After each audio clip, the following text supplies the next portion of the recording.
Gente, imagina só a cena. O candidato estuda o ano inteiro, se prepara para uma das provas mais cruciais do país e, de repente, termina o dia sumariamente desclassificado. Nossa, é o pior pesadelo de qualquer um, né? Com certeza. E o motivo? Um celular intocado que só emitiu um alarme abafado de dentro de um saco plástico, lacrado, escondido lá embaixo da mesa. Pois é.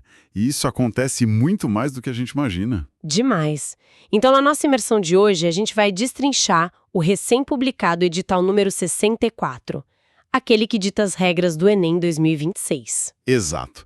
E a missão aqui é pegar esse documento administrativo que é super denso e revelar os bastidores de toda essa operação. Porque, olha, ler um edital do governo geralmente soa como ler aqueles termos de serviço de um aplicativo, sabe? Total. Todo mundo só rola a tela até o fim e clica em aceito sem ler uma linha. Né? E essas letrinhas miúdas do Enem 2026 escondem curiosidades incríveis. É tipo olhar para o código-fonte de como o Brasil funciona em escala máxima. E que escala, hein? O que salta aos olhos não são só as datas ou a taxa de inscrição, é a verdadeira engenharia social por trás do texto. Sim, a gente está falando de um manual desenhado para movimentar e monitorar milhões de pessoas no mesmo dia. É um exercício absurdo de gestão pública. Eles cruzam um nível de segurança quase militar com umas necessidades de acessibilidade muito, mas muito granulares. Então, para quem está ouvindo a gente, seja um estudante se preparando, pai, mãe, ou só alguém curioso sobre como se organiza um mega evento, entender essas regras é fascinante. Sem dúvida. E a primeira coisa que a gente precisa entender é como esses milhões de pessoas sequer entram no sistema. Exatamente, o ponto de partida. O edital de 2026 traz umas dinâmicas de logística muito específicas logo de cara. Tem a rota tradicional das inscrições, de 25 de maio a 5 de junho, com a taxa de R$ 85. E as provas marcadas para 8 e 15 de novembro. Isso. Mas a grande sacada logística desse ano, a novidade mesmo, é a tal da inscrição automática para concluintes do ensino médio da rede pública. Nossa, isso é uma operação de resgate de dados em larga escala. O governo sacou que a inscrição manual era um gargalo gigante. Tipo, muita gente de baixa renda simplesmente sumia do sistema, né? Faltava acesso à internet no prazo ou até desinformação mesmo. Então, o Ministério da Educação passou a usar o sistema MEC Gestão Presente. Que é tipo um banco de dados que varre tudo. Exato. O sistema identifica os alunos da rede pública no último ano e já gera uma pré-inscrição para eles automaticamente. É uma rede de segurança governamental gigantesca. Mas, espera aí, tem um ponto cego bem evidente nessa automação aí. Qual? Se a inscrição é automática, o que impede uma adolescente de simplesmente cruzar os braços, ignorar o processo inteiro e só aparecer lá no dia 8 de novembro para fazer a prova? Ah, então esse é o pulo do gato. É uma faca de dois gumes para quem está desavisado. O sistema não tem como adivinhar a vida do candidato, certo? De jeito nenhum. A inscrição base é gerada, mas ela fica num estado de suspensão. O aluno precisa obrigatoriamente entrar lá na página do participante para tomar as decisões ativas, tipo a língua estrangeira. Sim, o algoritmo não sabe se ele quer inglês ou espanhol.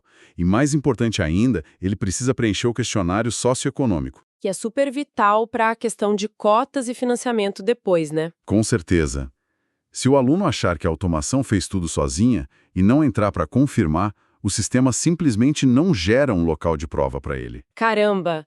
Quer dizer, é uma automação que exige validação humana obrigatória? Se não fizer, fica de fora. Fica de fora. E falando em perfis específicos, o edital também traz umas regras bem rígidas para a galera que faz a prova como treineiro. Ah, os treineiros, aquele pessoal menor de 18 anos que ainda não vai terminar o ensino médio em 2026. Eles mesmos.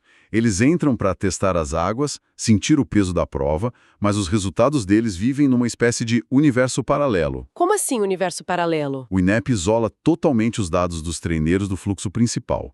Eles fazem a mesma prova, no mesmo horário, mas o resultado só sai 60 dias depois da nota oficial geral. Nossa, 2 meses de atraso? Mas por que essa quarentena toda com os dados deles? Para evitar caos jurídico, puramente. O treineiro declara no sistema que está fazendo só para autoavaliação. Segurando a nota, o INEP garante que esses resultados não entrem no turbilhão do SISU ou do ProUni. Ah, entendi. para evitar que algum aluno prodígio tente entrar na justiça usando essa nota para pular o ensino básico sem ter o certificado. Exatamente isso. É uma trava de segurança legal. Muito inteligente. Bom, uma vez que toda essa galera está inscrita, vem o próximo desafio, que é, na minha opinião, um dos mais complexos: a biologia humana. Sem dúvida. Como fazer uma prova padronizada ser justa para tanta gente diferente? Né? Pessoas com realidades neurológicas, físicas, médicas, o edital dedica uma parte imensa à acessibilidade. Ouvindo os detalhes, parece até que o INEP não entrega uma prova em tamanho único. Não mesmo. É tipo um serviço de alfaiataria em massa.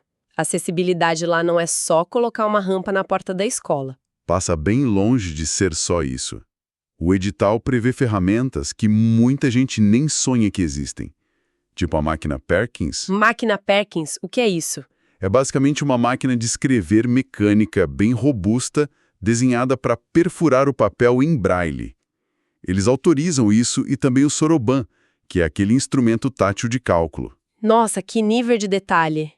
E não para por aí, né? Eu li sobre monitoramento biológico em tempo real. Sim, candidatos diabéticos podem entrar como medidores de glicose, bombas de insulina. Claro que tudo isso exige laudo médico prévio com o CID certinho. Para a equipe de fiscalização saber exatamente o que está entrando na sala.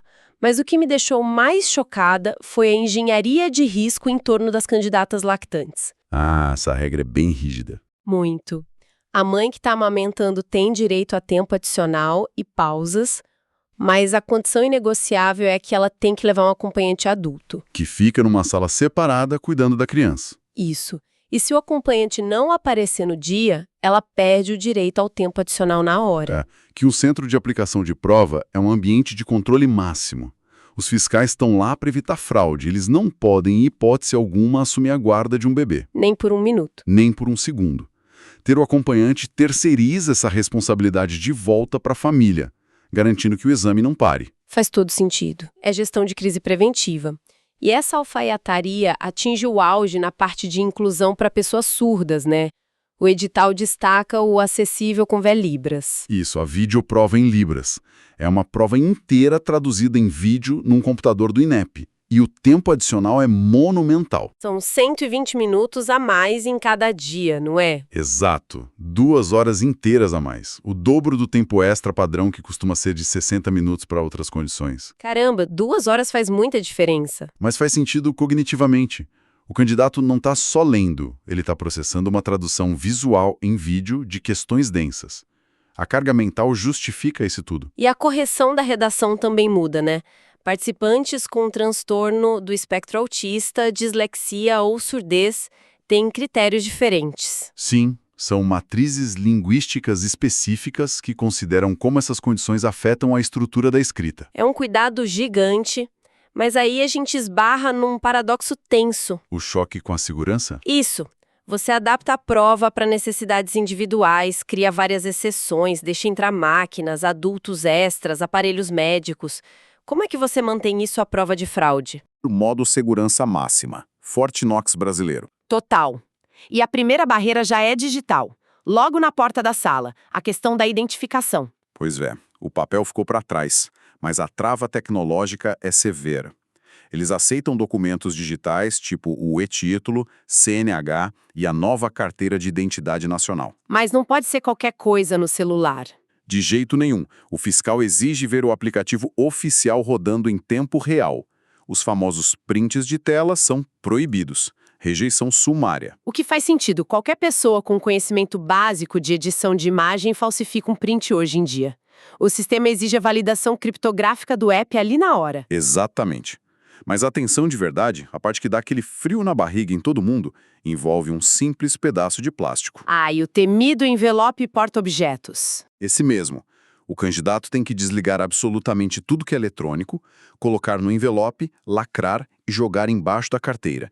E a regra é implacável. Se qualquer coisa emitir um som ali de dentro, tipo aquele alarme de celular que tocou no nosso exemplo do começo, eliminação na hora. Na hora.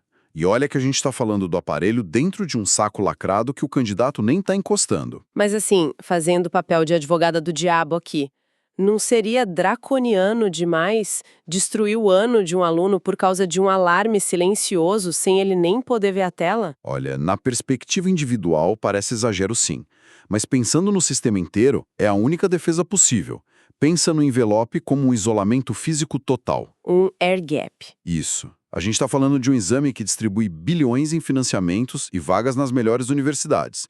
As quadrilhas de fraude investem pesado em pontos eletrônicos minúsculos. Ah, verdade. Se o fiscal tiver que abrir um envelope de alguém para ver se o barulho era só um despertador ou um receptor disfarçado, ele perde o controle visual da sala toda. E é nesses segundos que a segurança colapsa. A tolerância zero garante isonomia total. O fiscal nunca desvia a atenção do grupo. Então, a regra não pode ter nuances, ela tem que ser cega. E essa rigidez continua com a movimentação das pessoas, né? Ninguém pode sair da sala antes de 2 horas de prova. Nem passar mal e ir embora. Se sair com 1h59, tá eliminado. E para levar aquele cobiçado caderno de questões para casa, tem que ficar lá roendo as unhas até os últimos 30 minutos. Essa regra dos 30 minutos finais é fascinante porque ela é uma contramedida direta contra os chamados corredores. Corredores. O que eles fazem exatamente? As quadrilhas pagam pessoas geniais, só para entrar, resolver um bloco da prova voando e sair com um caderno. Lá fora, eles transmitem o gabarito via rádio para quem está pagando pela fraude lá dentro da sala. Nossa, é muito esquema de filme. Muito. Ao segurar o caderno até o suspiro final do exame, o INEP basicamente estrangula a janela de tempo que essas organizações criminosas têm para agir. É um jogo de gato e rato logístico. O que acontece quando rola um imprevisto bizarro? O edital tem que prever o caos. Tipo, faltou luz na escola inteira, ou um desastre natural, ou o candidato acorda com sarampo no dia da prova. Existe o plano B, a famosa reaplicação? A reaplicação é como se fosse o plano de continuidade de negócios no INEP, mas não é bagunça. O edital lista minuciosamente o que é um desastre logístico válido. Faltar luz, por exemplo. Só se comprometer a visibilidade da prova na sala. Desastre natural tem que afetar a infraestrutura do local diretamente. E tem a questão sanitária, claro. Covid-19, Mpox. Sarampo, rubéola, o candidato não deve ir fazer a prova se tiver com isso. Mas ele não é perdoado automaticamente só porque não foi, certo? De jeito nenhum. O processo é super auditável. Ele tem que acessar o sistema no prazo, mandar um atestado médico super detalhado com o diagnóstico e as datas de afastamento batendo certinho com o fim de semana da prova. E aí uma junta analisa isso? E eles analisam antes de aprovar a nova data para ele. Bom, digamos que o candidato sobreviveu a tudo isso. Fez a inscrição no prazo, provou a identidade no app oficial, o celular ficou quietinho no envelope e nenhum furacão passou pela cidade dele. O cenário ideal. E faz a redação e entrega. O desafio agora não é mais dele, é do sistema. Como é que o Enem corrige milhões de redações garantindo justiça? Porque uma redação é algo bem subjetivo, né? É um teste de estresse matemático absurdo. O sistema opera numa premissa de desconfiança estrutural entre os corretores. Uma correção às cegas. Exato. O texto vai para 2 corretores independentes. Um não faz a menor ideia da nota que o outro está dando, e cada um avalia 5 competências, dando até 200 pontos em cada uma. Formando os 1000 pontos. Mas os gatilhos de divergência são incrivelmente sensíveis. O edital é bem claro. Se a nota total dos 2 tiver uma diferença de mais de 100 pontos, o sistema trava. Trava total. E tem mais, uma discordância de meros 80 pontos em qualquer uma daquelas 5 competências isoladas já paralisa a avaliação. É uma margem de erro muito curta para um texto dissertativo. E aí, quando essa trava dispara, para onde vai o texto? Ele é ejetado desse fluxo normal e cai no colo de um terceiro corretor. Esse terceiro faz uma nova avaliação, também às cegas. E se mesmo assim a matemática não bater? Tipo, o texto for muito polarizador. Aí o sistema aciona a instância final. A redação vai para uma banca com 3 avaliadores sênior, eles debatem juntos e definem a nota final num consenso. O algoritmo não deixa a subjetividade de uma pessoa só arruinar a nota. Funcionam como um teste cego na alta gastronomia, sabe? Como assim? Se 2 jurados discordam muito sobre o sabor de um prato, o sistema não faz uma média preguiçosa e pronto.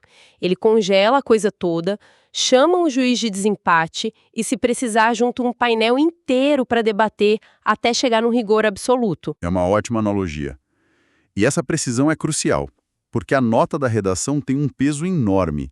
E não é só para entrar na faculdade. O Enem também serve para certificação do ensino médio. Bem lembrado, pessoas maiores de 18 anos que não terminaram a escola podem usar a nota para pegar o certificado de conclusão. É um atalho oficial maravilhoso. O edital estipula metas claras. Tem que tirar 450 pontos em cada área de conhecimento e no mínimo 500 na redação. Batendo isso, a pessoa pede o certificado. Ou seja, o Enem é também uma ferramenta de correção de fluxo escolar gigantesca para o Brasil. Exatamente. Muda a vida de milhões de adultos. Olha, fechando toda essa análise, fica muito claro que o edital do Enem 2026 vai muito além de datas e horários. Ele equilibra uma compaixão enorme na acessibilidade com uma segurança impenetrável de tolerância zero. Culminando num sistema de correção que blinda o candidato contra a falha humana. Mas, antes da gente encerrar, tem um detalhe nas entrelinhas do cálculo matemático que eu queria jogar aqui para o pessoal que está ouvindo. Opa, manda!